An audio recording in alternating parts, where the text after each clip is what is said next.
I am Roma Ann Shorthouse. My date of birth is 8th of July 1938 and I was born in Birmingham.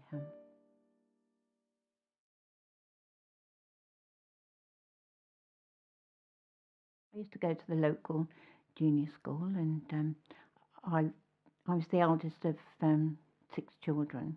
So I used to take the younger ones to school. Um, and do I remember about it? I remember dressing up, for the concerts, and I was a rose and having crepe petals around my face.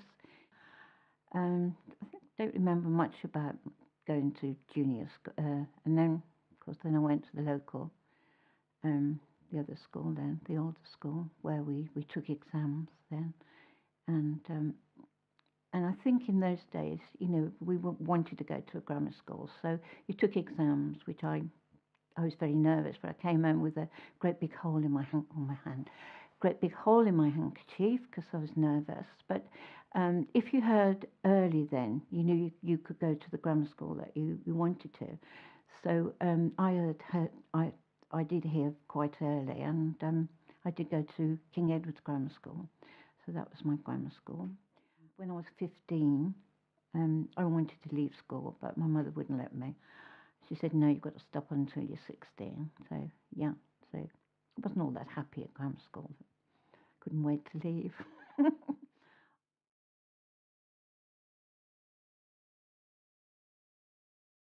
father's name was Charles, and my mother's name was Violet, which she hated, and said I definitely wasn't to name any child of mine Violet. But she actually died before I had my first baby. She was in hospital with cancer, so she just managed to come out for my wedding, so she didn't see my first child.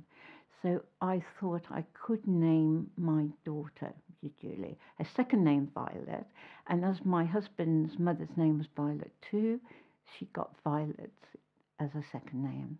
So, as I say, my mother was Welsh. She came from a large mining family, and I know more about my mother's side because of the way we used to go there for holidays when we were young. And she was Welsh, and then she was quite ill, I think, when she was young. And so she went to live work in a hotel in Bournemouth. And then apparently there was an army camp nearby, and that's where she met my father. And they got married. And I remember when she said she went to when she went to Birmingham, she hated it because she said it was like being in a prison. All she could see was houses, whereas she was in Bournemouth by the sea and lived in a Welsh valley, so it was quite hard for her. And so my father was actually during the war. I didn't know him very well because um, I was a child of about 3 when the war broke out, and so my father was in it. So when he came home, he was really a relative stranger to me. And he'd been in a tank. He was a tank driver, and he'd actually drove a tank where his gunner had had his head shot off. So it was quite a bad experience to go through. Then he was evacuated from Dunkirk, where he lost his teeth. Apparently, my mother said I didn't inherit his teeth, but he had very good teeth. He lost his teeth due to the chemicals that was put in the water.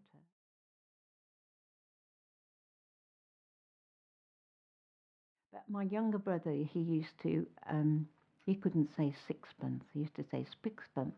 And so my friend and I devised a little trick. We said, if you say spixpence 100 times, we'll give you a sixpence. Oh, his big eyes, because and so he did it. He did it 100 times. And then he said, can I have my sixpence now? Which was, we decided not to train him any longer.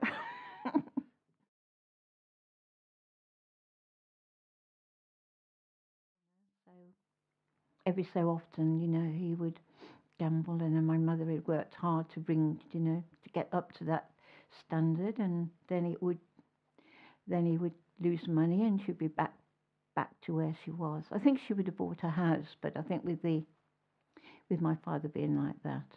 So yeah, so that did bring a lot of stress in my life, yes, because we would have times when, my mother would say, no, you're not coming in, and we would be sort of, oh, let Dad in, that sort of thing. So, yes, it did have a stress on my life. And I can never gamble, but I have got one brother who's brilliant at maths, which my son has inherited. And he has this gambling strain, but I think his wife keeps him in tow.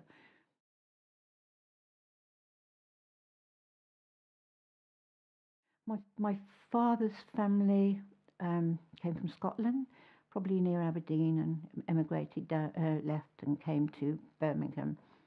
I don't know much about them because, as I said, my father destroyed a lot of the pictures, and he didn't talk about his family much. But apparently, he was a bit of a tearaway. I think his mother was very house proud, and he lied about his age and joined the army when he was only about 15, I think. But the grandparents got him out again.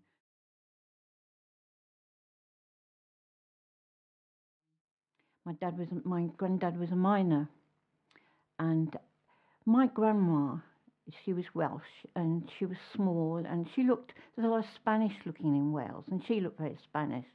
She got straight black hair, and she was very short. And she had a small house. It was a terraced house, typical miner's house, and I think they had 3 bedrooms. Well, she had 7 children. She lost one through pneumonia. And then we used to go down on holiday with our band of children. And she used to fit us all in, I don't know how, all sort of sharing beds. And then her friends, they both got killed in a car accident. So she adopted their 3 children. So she was ever so good-hearted. And then I remember at those days when my granddad was a miner, they didn't have the baths that they've got now. So he used to come home, trudge up the hills, come home black as soot, and she had to wash all those clothes. So she used to be hanging over the fireplace, with I remember 2 cropped dogs either side of the fireplace, and then this clothes would be put over to dry. And then he had an old-fashioned wooden chair, the granddad chairs, and he used to sit in that. So really, I think all the rooms, apart from the small living room, was for everyday living, and all the rest of the rooms was for sleeping in. But yeah, so and then again, when I said I was a foodie, there used to be this lady. She used to look like a gypsy with a long skirt. And she used to come up with a great big basket of fresh cockles, and oh, they were delicious. And everybody used to buy the cockles fresh and eat them. So, and Welsh cakes, because when my mother didn't have money coming in, she used to make Welsh cakes over the fire because we had a fire then. And yeah, so lots of memories of Wales. But I think and then she had a tiny little kitchen which she used to produce good food. My mother was the same. She had a very small kitchen, but we never went short of food. We always had good food. And I remember saying to my mother once, I'd gone to a friend's house. There was only 2 children there, and I said, "Oh, she was so skimpy with the butter, Mum." She said, "There was hardly any on." Because we used to have, my mum was generous with food. So though we didn't have much money, we were well fed.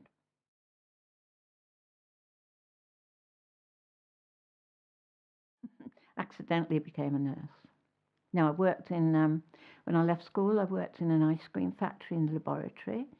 And again, but grew so sick of ice cream, I went off it for about 3 years. Couldn't taste ice cream, and I used to take samples home to my family, which they enjoyed. And then I decided to try and work in the laboratories. Well, I wanted to be a hairdresser first, but they said, yeah, I could be. But I went to the top hairdressers, but I'd have to wait 6 months. And to a silly person at my age, 6 months was an eternity. So I didn't bother to wait. So trotted off to the ice cream laboratory, Midland Counties. Then I decided to go, when I was 18, I decided to try the laboratories in a hospital because I live near a hospital. And they said, yes, but you've got to get your maths. I thought, oh. And as I was leaving the hospital, I bumped into my friend Marion from the grammar school. Hi, Marion, what are you doing here? She said, I've just been accepted as a nurse. And I told her my disappointment, and she said, "Well, they're doing interviews now. Why don't you go and have an interview?" And so off I trotted and became a nurse for 3 years. Yeah, I'm a bit. I knew the patients like me because I'm patient, and I've got that side of me that I'll care for them. But a bit airy fairy. I remember being told off by the theatre nurse, and you know. So don't think I made a very good nurse, but and a kind nurse, put it that way.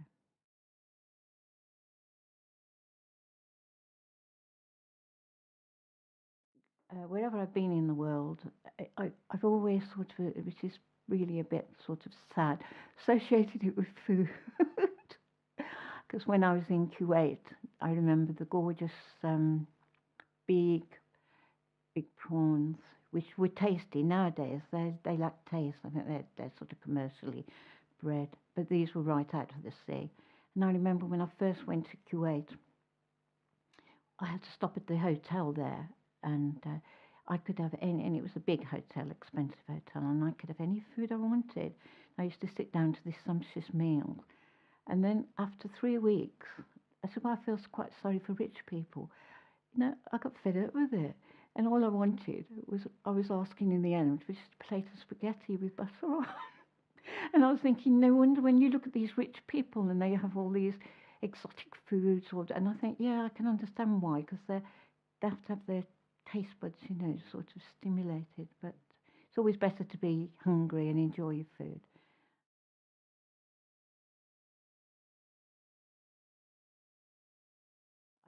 I met my husband at a dance hall in Birmingham. He was Welsh, so I think that's why we had a lot in common. He was Welsh, and his family lived in the next valley, so I think that had a big, big thing between us. And then he came from an ordinary working class family, and then he decided to. Then he decided he was a quantity surveyor, and at that time a lot of his friends were going abroad to Kuwait because then it was just opening up, and there was, well-paid work to do there. So that's when I met him when I was 18 at the dance, and then we both we both got married. Yes, I was trying to think. Then we both got married. Um, no, he went abroad first, and I used to see him when he used to come back. And then we got married when I was 24. Yeah, 25. That's when my mother had cancer, so she just managed to get to the wedding. Then we went abroad. That's right. And yeah, and I fell pregnant with David when I was abroad, but then we came back home for a holiday. So I had David at home, and then Julie again. I had Julie when I was 30. So yeah, I have to think about this. So then I came home to have Julie. So altogether, I think about 5 years abroad.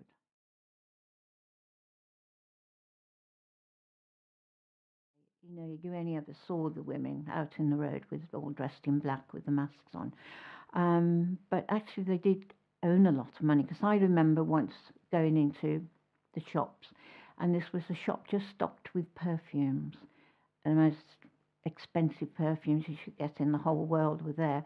And they'd got this big bottle, which was about 2 feet high, I think. Yeah, about 2 feet high, filled with exotic. And she wanted to show off to me, so she ordered that and had her servants taking it away with her. But we did have servants, but unfortunately I didn't get spoiled, which is good because I had to go back and do my housework myself, because they only had boys, and they thought European women were flirts, because you weren't covered up. So after my experience a couple of times, I said, no, I'll do my own housework, which I did.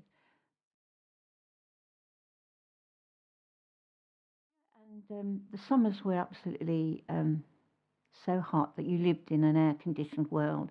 You didn't go out in the summer. You went in air-conditioned cars and managed to stagger out for about an hour because it was so hot. But the winters were absolutely gorgeous because then temperature was just right and the seas were warm and we had gorgeous beaches where you could just walk along, and pick up these huge shells. So if you want a lovely holiday, go in the winter.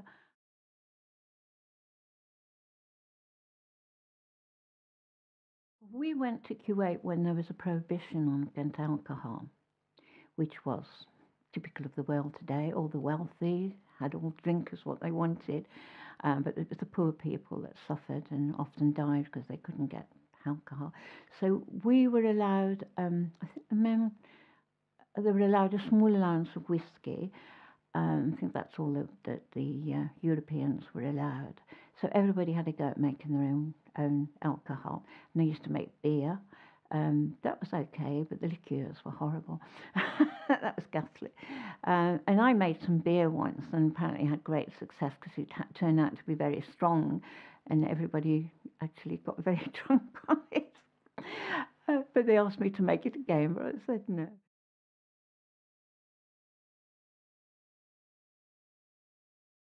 There wasn't any entertainments really, except for parties. You just went to your friends' parties and that, and there was entertainments. And occasionally, some of the Arab friends invited us out, and that was a nice experience because we went to the houses, and they used to live on, well, not live, but they would sit on top of the houses. And then we used to have a typical Arab banquet, which was mainly lamb and nice rice and dishes and that. So you only used your, oh, it's my hand again. You just used your right hand for eating, but not your left hand. So that was a nice experience.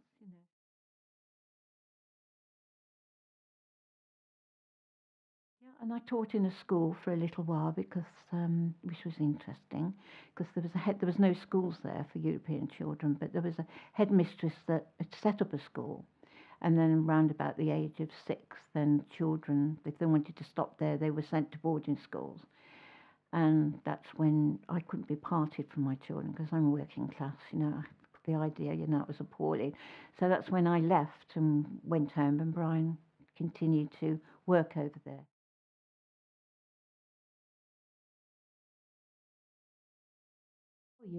Oh yes, they did, yeah. I've got pictures of them sitting in the garden and annoying the gardener that used to come around because they used to play with his hose and because water was quite scarce then. Oh yes, they had a good time because they had the other children to play with. So yeah, and they loved the water. Oh yes, they enjoyed it over there.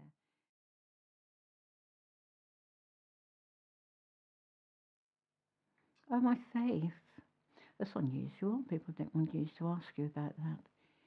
Well, I was brought up as Church of England, typical Church of England. Parents didn't go, but you were shoved to Sunday school, which I found quite boring.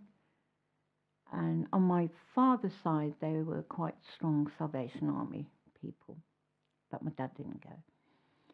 And okay, so that was it. My mother, I think, was always believed in a creator, and she was, she encouraged us. She had very good principles. So did my dad, except for the gambling, and he didn't drink.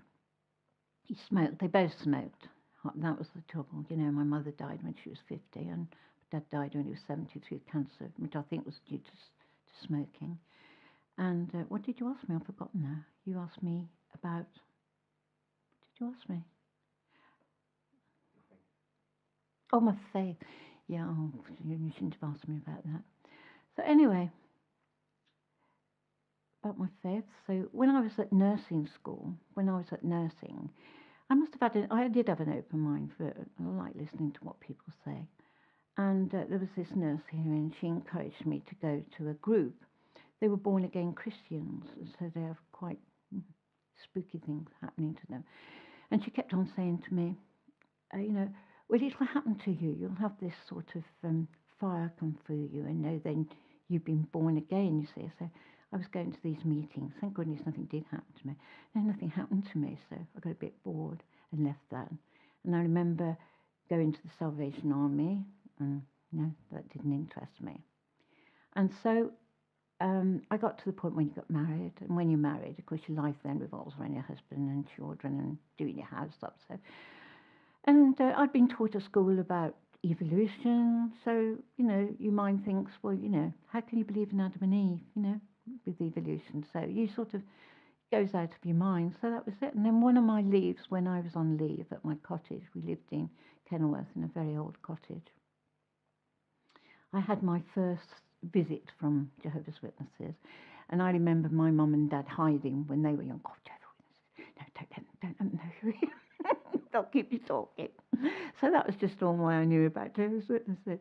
So these two men came to my door, and then interestingly, I'd got a friend with me, Peg, and we were talking about religion because she was telling me about her father. Her father was one of these priests that travel around, and but he wasn't a genuine one because he had a large family, and he used to spend money on other families, but her own family were badly treated. So she'd got a very sort of bad view about religion because she'd had this experience of a dad. So we were just talking like this to think about it, and she was telling me about her life. And another knock on the door, and there was these two men standing on the door, and in those days, you were a bit wary of having two men on your door. But anyway, I listened. And I called out to Sue, I said, to Peg, I said, do you want to come and listen to me? No. So I was there, And I said, because I was taught Church of England, for school. And I said, well, they asked me if I believed in the Bible. And I said, well, and I had a faith. And I said, if I'm going to believe there's a God, then you either go to heaven or you go down to hellfire to be tortured. And I don't know why I thought I was bad. I'm not really bad. I was never bad. I was quite a good girl. And I said, I think I'm going to go down there. That's not fair, And I said, well, that's horrible, I said, so I don't really believe now. And they just opened the Bible up and they showed me two scriptures. And one was from Ecclesiastes, and it said the dead are conscious of nothing at all. They don't experience anything. Their bodies are dead, but their memory of them is kept in God's mind. So they're not experiencing no fear, they don't feel pain or anything. And I thought to myself, that makes sense, because how can they be tortured in this horrible hellfire, And then they showed me another scripture, which sort of opened up my mind. And anyway, that was it. Then they went away, and I didn't think any more about it. And then he came back with his wife, and they just offered me a Bible study. And I thought, why not? Because I found those scriptures in. And obviously my mother had an interest in the Bible. She was quite decent. And then they gave me a book, which is the basic teaching book.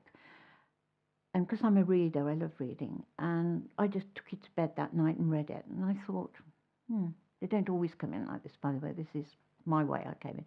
And I thought, whatever I'm reading, the Bible, this is the truth, And I just knew that what I was reading was the truth.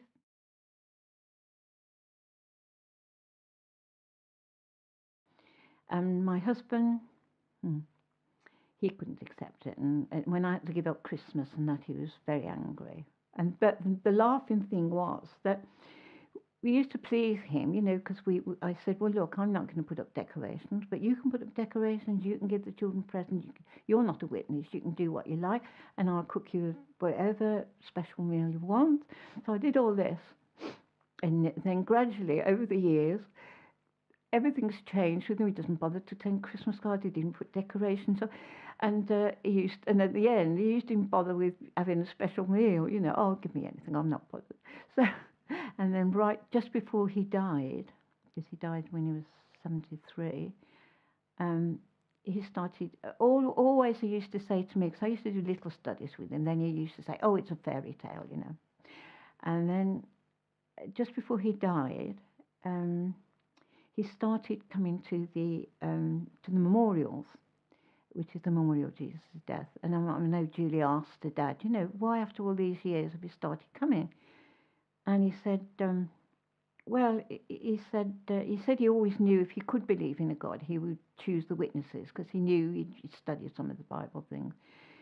And he said, you're always trying out new things and giving them up, he said, but you never gave up being a Jehovah's Witness all those years I've known you. And so that he said that was one of the reasons, I started to look into it. And then he died, yeah.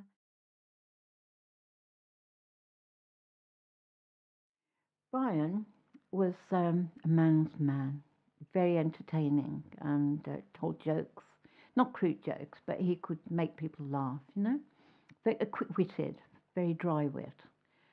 And but I'm afraid with me, he was overcritical. He closed me down rather. Brian did. But men loved him. He was always the life and soul of, and he loved rugby, which I don't like sports. So when we were courting, he paid a lot of money, obviously, to treat me to Twickenham, which I didn't know about. Never been so bored in all my life. And on the journey back, he was so bad-tempered with me because he'd spent that money and I didn't like it. He still married me, so you do marry. We've got different thoughts, but yeah, he loved his rugby and he was loved by his rugby crowd. Yeah, no, he was a good man. He was generous, which I need because I'm a spender of money. He was very generous, and when my sister um, got divorced because her husband had had two affairs, he offered to bring her to buy a house in Kenilworth, which had big houses then. And then he said, if you divide it into flats, you can help to look after her children and she'll be company for you. So he was very generous. He had a lovely streak, and he also paid for Angela to go to a private school as well. So he was, and took the children on holiday. Yeah, I nice, that's the nice. But he was very critical to me, which closed me in as a personality, I'm afraid. He was a very good father. He loved his children, but because we didn't have a wonderful marriage, sometimes when you used to come back from abroad, we used to say, "Oh, what mood is he in?" And then you used to feel that mood, and the children used to feel it too. And then other times he could come back and be okay. And then after a while he would settle back to the life of, because he was perhaps home for 6 weeks or 2 months, and he would settle back to be living in England. But he really did like his life abroad.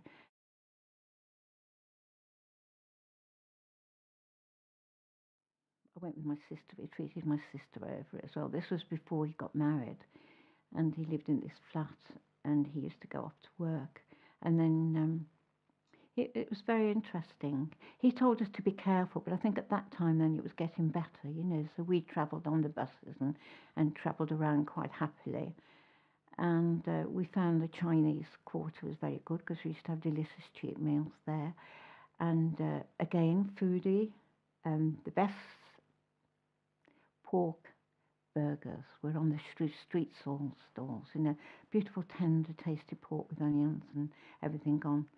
But the food, they used to give you enormous meals, and you would expect you to ask for a doggy bag, and everything was so cold. And oh no, that was that was in America where I went to.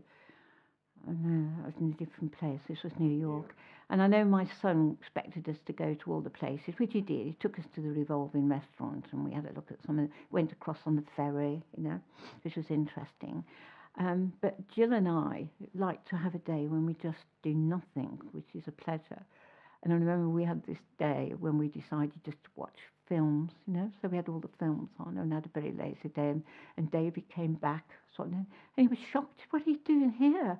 Watching television? You should be looking out at everything. So, yeah, I remember his shock at what we were doing. And I said, well, that's one way of enjoying life, But it was an experience seeing all the girls in the pumps, going to office, and they changed into their high heels when they got there. So yes, it was an experience, and we went to the theatre there. Yeah, I like New York. The shops were good.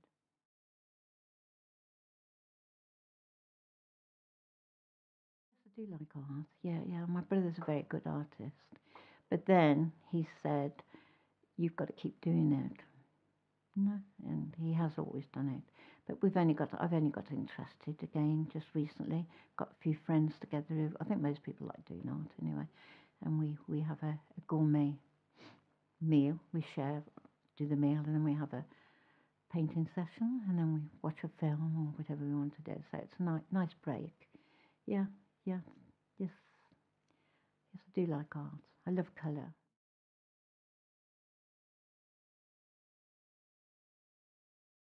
he wanted me to learn golf, which I didn't want to, but I used to go along to help to, you know, to be kind, because you can't be selfish. And then I said, well, I could be going to you to golf lessons. You can come to me and learn how to dance. So he had to come. And then there used to be a bar there. And then they used to have us all lining up and watching demonstrations. And I'd look round and he was at the bar, you know. So after a couple of sessions, I gave it up.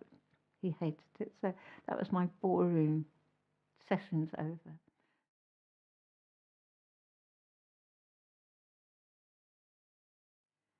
And then when he was about 40, he had an affair with a secretary. Yeah. Which is the danger, isn't it, when you're with somebody all the time, you know, lots of men. And yeah, yeah, we all like flattery, don't we? We all like someone thinking we're okay. And and so he asked me, yeah, he came back and he asked me for a divorce. And I think he expected me not to kick up a fuss, you know, that it would be all arranged quite neatly. But I'm a very emotional person. Most women are. You don't keep quiet when you're a woman, and and all that, I think, hurt and pain came out. And after all those years, you know, and I remember, because my this is when my sister was living above me, and I remember I gave him an enormous slap across the face. The emotion came out, and then I was going up and down and crying to my sister and coming down again, and oh, very emotional. And I think that must have shocked Brian, you know. And I don't know, it all just happened quite quickly because you know, being a witness, you are encouraged if you can to keep your marriage together, and children. Well, I did care for my children very deeply, and that. So you know, we're not encouraged to rush into divorce or anything. And then out of the blue, my husband decided to come back, and it didn't last very, you know, it came back quite quickly. I think it was all this emotion that was shocking him, you know, it wasn't going to be an easy, you know, oh, goodbye, you know. And then the children, he did love the children. I think obviously that's going to come into it. And he came back, but he always said he was doing the white man things. He wasn't deeply sorry, and that hurt me, you know. And we sort of settled back to the old routine. I think if he'd have had another affair, I would have separated the marriage then, you know. But then again, it was back to the old routine, going back abroad, and you know, you just settle back to a routine. So I'm afraid the romantic side of me had to go by the board. Yeah, yeah, I would like to because really, when you think about it, I mean, you've got to have children. I mean, that was God's design to have children. So there's got to be a very strong force there, you know. But of course, it's abused today because people get together too soon and that. And it, marriages were designed for two to stay together in a marriage. So, yeah. But, yeah, something was missing in the marriage, definitely. So, anyway. But, as I said, he had some very nice qualities.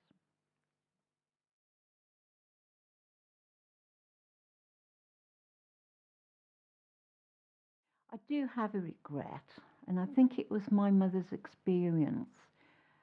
I didn't fall in love, and I know my husband didn't fall in love because we met. He was 21, I was 18, 2 years older than me.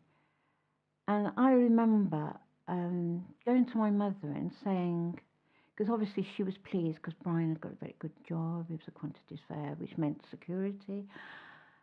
And I wasn't one that was flirty. You know, I was quite picky. I didn't want to go out very often. So really, Brian was very interesting because he's got this very quick wit. So I did find him very interesting to be with. And um, and then I remember going to my mother and saying, well, "Shouldn't I be in love?" No.